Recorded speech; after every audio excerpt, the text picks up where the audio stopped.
Our top story here at 5 o'clock, from a helper to profiteer. That's what a Delano woman is being accused of after charging farm workers $10 to fill out a form to receive a $600 COVID-19 relief check. Hundreds of farm workers still waiting on their COVID checks. Karen Marroquin with our sister station Telemundo via Central has the story.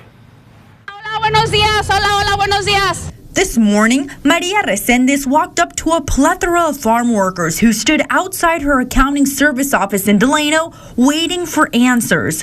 Resendez was an overnight celebrity after helping laborers fill out an online form that got them a $600 COVID-19 relief check from a fund designated for farm workers.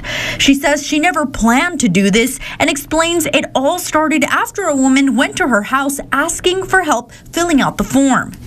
So I decided to help them, and I charged them $10. So this lady called another one, and I find out there was like 50 or 60 people more in my house. Soon, Resendez had helped over 1,000 people and agreed to help more.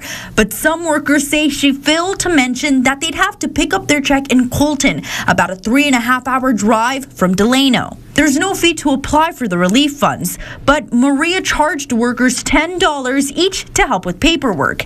And just yesterday, the link to the application Resendez was using was shut down, and the Delano Police Department created a post warning farm workers about scammers posing as employees with farm worker organizations. Resendez admitted to not asking if she could use the link, but she also said her purpose was help people as soon as possible to get his money. And many workers say as long as they got the help, they didn't mind paying the fee. I think it's good. It's not a lot of money.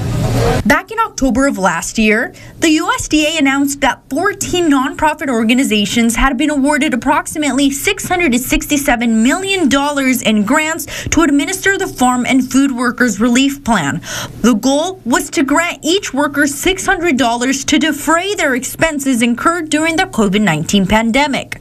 The organization set up hotlines to help people sign up. However, for many, that hasn't been the case. They don't help you. We call and they don't answer. There's no help anywhere.